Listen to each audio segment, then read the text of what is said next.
ನಮಸ್ಕಾರ. ಹವ್ಯಕ ಪಾಕಶಾಲೆಗೆ ಮತ್ತೊಮ್ಮೆ ನಿಮಗೆ ಆತ್ಮೀಯವಾದ ಸ್ವಾಗತ.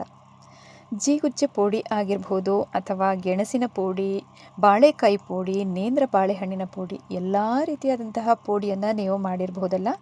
ಈ ಥರ ಡಿಫ್ರೆಂಟಾಗಿ ಹಲಸಿನಕಾಯಿನ ಬಳಸಿಬಿಟ್ಟು ಒಮ್ಮೆ ಪೋಡಿಯನ್ನು ಮಾಡಿ ನೋಡಿ. ತುಂಬಾ ರುಚಿಯಾಗಿ ಬಂದಿರುತ್ತೆ. ಸಂಜೆ ಟೀ ಟೈಮಿನ ಜೊತೆಗೆಲ್ಲ ತುಂಬ ಒಳ್ಳೆ ಒಂದು ಕಾಂಬಿನೇಷನ್ ಅಂತ ಹೇಳ್ಬೋದು. ಚಿಕ್ಕ ಮಕ್ಕಳಿಂದ ಹಿಡಿದು ದೊಡ್ಡವರೆಲ್ಲರೂ ಇಷ್ಟಪಡುವಂತಹ ಈ ಹಲಸಿನಕಾಯಿ ಪೋಡಿಯನ್ನು ಹೇಗೆ ಮಾಡೋದು ಅಂತ ನೋಡೋಣ. ಈಗ ಇದಕ್ಕೆ ಒಂದು ತುಂಬ ಬೆಳೆದಿರುವಂಥ ಹಲಸಿನಕಾಯಿಯನ್ನು ನಾನೀಗ ಆಯ್ಕೆ ಮಾಡ್ಕೊಂಡು ತಗೊಂಡಿದ್ದೀನಿ. ಇನ್ನು ಇದನ್ನು ನೋಡಿ, ಈ ಥರ ಇದರ ಸೈಡೆಲ್ಲ ಒಂದು ಸ್ವಲ್ಪ ಬೆಂಡಾಗಿ ಇರುತ್ತೆ, ಅದನ್ನೆಲ್ಲ ತೆಕ್ಕೊಳ್ಬೇಕಾಗತ್ತೆ. ನೋಡಿ, ನಮಗೆ ಹಾಕೋದಕ್ಕೆ ಹಿಟ್ಟಲ್ಲಿ ಡಿಪ್ ಮಾಡಿ ಹಾಕೋದಕ್ಕೆ ಸುಲಭ ಆಗಬೇಕು. ಆ ಥರ ಇದನ್ನು ಅದರ ಸೈಡೆಲ್ಲ ಒಂದು ಸ್ವಲ್ಪ ತೆಗೆದು ಇಟ್ಕೊಂಡಿದ್ದೀನಿ. ಇನ್ನು ಒಂದು ಸೈಡಲ್ಲಿ ಇಟ್ಟಿರೋಣ ಅದನ್ನು.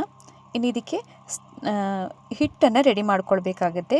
ಅದಕ್ಕಾಗಿ ಒಂದು ಅರ್ಧ ಕಪ್ ಆಗೋಷ್ಟು ಕಡಲೆ ಹಿಟ್ಟನ್ನು ತಗೊಂಡಿದ್ದೀನಿ. ರುಚಿಗೆ ತಕ್ಕಷ್ಟು ಉಪ್ಪು, 1 ಚಮಚ ಆಗೋಷ್ಟು ಜೀರಿಗೆ ಮತ್ತು ಅಚ್ಕಾರದ ಪುಡಿಯನ್ನು ಹಾಕ್ಕೊಳ್ಬೇಕಿಲ್ಲಿ. ಇನ್ನು ಒಂದು ಸ್ವಲ್ಪ ಇಲ್ಲಿ ಚಾಟ್ ಮಸಾಲವನ್ನು ಹಾಕ್ಕೊಳ್ಳಿ, ಚೆನ್ನಾಗಿರುತ್ತೆ ರುಚಿ. ಇನ್ನು ಸ್ವಲ್ಪ ಲಾಸ್ಟಲ್ಲಿ ಪುಡಿ ಇಂಗನ್ನು ಹಾಕ್ಕೊಂಡು ಒಮ್ಮೆ ಮಿಕ್ಸ್ ಮಾಡ್ಕೊಳ್ಳೋಣ. ಉಪ್ಪು ಕಡಿಮೆ ಆಯಿತು ಅಂತಂದರೆ ಮತ್ತೆ ಆ್ಯಡ್ ಮಾಡ್ಕೊಳ್ಳಿ. ಇನ್ನು ನೋಡಿಕೊಂಡು ನೀರನ್ನು ಹಾಕ್ಕೊಂಡು ಹಿಟ್ಟಿನ ಹದವನ್ನು ದೋಸೆ ಹಿಟ್ಟಿನ ಹದಕ್ಕೆ ಕಲಿಸ್ಕೊಳ್ಳಿ. ಕಡಲೆ ಹಿಟ್ಟು ನಿಮಗೆ ತುಂಬಾ ಗಂಟು ಇತ್ತು ಅಂತಂದರೆ ಅದನ್ನು ಸ್ವಲ್ಪ ಜರಡಿ ಹಿಡ್ಕೊಂಡು ಸಹ ಇದನ್ನು ಹಿಟ್ಟನ್ನು ಹಾಕ್ಕೊಳ್ಬೋದು. ನಾನಿಲ್ಲಿ ಬೀಟರ್ನ ಸಹಾಯದಿಂದ ನೋಡಿ ಈ ಥರ ಮಾಡ್ಕೊಳ್ತಾ ಇದ್ದೀನಿ. ಆವಾಗ ಚೆನ್ನಾಗಿ ಇದು ಹೊಂದ್ಕೊಳ್ಳುತ್ತೆ. ನೋಡಿ, ಈಗಾಗಲೇ ಚೆನ್ನಾಗಿ ಕಲಿಸ್ಕೊಂಡಿದ್ದೀನಿ. ದೋಸೆ ಹಿಟ್ಟಿನ ಹದಕ್ಕೆ, ಉದ್ದಿನ ದೋಸೆ ಎಲ್ಲ ಬರುತ್ತೆ ನೋಡಿ, ಅದೇ ಹಿಟ್ಟಿನ ಹದಕ್ಕೆ ಕಲಿಸ್ಕೊಂಡು ಇಟ್ಕೊಂಡಿದ್ದೀನಿ. ಇನ್ನೊಮ್ಮೆ ಚೆಕ್ ಮಾಡ್ಕೊಳ್ಳಿ, ನಾವು ಹಲಸಿನಕಾಯಿನ ಇದರಲ್ಲಿ ಡಿಪ್ ಮಾಡಿ ಹಾಕೋದಕ್ಕೆ ಹೇಗೆ ಬರುತ್ತೆ ಅಂತ.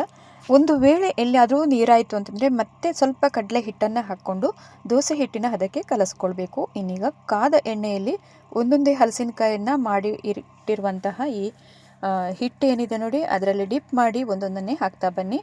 ಆದಷ್ಟು ಮೀಡಿಯಮ್ ಉರಿಯಲ್ಲಿ ಇಟ್ಕೊಂಡು ಇದನ್ನು ಮಾಡ್ಕೊಳ್ಬೇಕಾಗತ್ತೆ. ಇನ್ನು ಸ್ವಲ್ಪ ಗೋಲ್ಡನ್ ಬ್ರೌನ್ ಕಲರಿಗೆ ಬಂತು ಅನ್ನುವಾಗ ಇದನ್ನು ಮಾಡಿ ತೆಗೆದ್ರಾಯಿತು. ಸೂಪರ್ ಆದಂತಹ ಒಂದು ಹಲಸಿನಕಾಯಿ ಪೋಡಿ ಕೂಡ ರೆಡಿ ಆಗುತ್ತೆ. ನೀವೇನಾದರೂ ಟ್ರೈ ಮಾಡಿಲ್ಲ ಅಂತಂದರೆ ಹೀಗೆ ಒಮ್ಮೆ ಟ್ರೈ ಮಾಡಿ ನೋಡಿ, ತುಂಬ ಚೆನ್ನಾಗಿ ಬರುತ್ತೆ.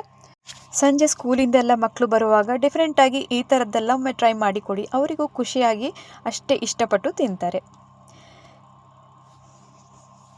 ಇನ್ನು ನೀವು ಇದಕ್ಕೆ ಬೇಕು ಅಂತಂದರೆ ತುಂಬ ಡೀಪ್ ಫ್ರೈ ಮಾಡಬೇಕು ಅಂತ ಆದರೆ ಸ್ವಲ್ಪ ಕಾರ್ನ್ಫ್ಲೋರನ್ನೆಲ್ಲ ಹಾಕಿ, ಅಕ್ಕಿ ಹಿಟ್ಟನ್ನೆಲ್ಲ ಹಾಕಿ ಮಾಡ್ಕೊಳ್ಬೋದು, ಅದು ಕೂಡ ಟೇಸ್ಟಿಯಾಗಿರುತ್ತೆ.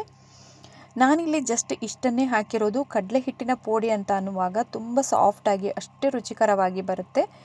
ಅಕ್ಕಿ ಹಿಟ್ಟನ್ನು ಹಾಕಿದರೆ ನಿಮಗೆ ಸ್ವಲ್ಪ ಕ್ರಿಸ್ಪಿಯಾಗಿ ಬರುತ್ತೆ, ಗಟ್ಟಿಯಾಗಿರುತ್ತೆ ಅದು ಅಂತ ಅಷ್ಟೇ. ಕೆಲವರು ಆ ರೀತಿಯಲ್ಲಿ ಇಷ್ಟಪಡ್ತಾರೆ, ಬಟ್ ನಾನು ಹೀಗೇ ಮಾಡೋದು ಪೋಡಿಯನ್ನು.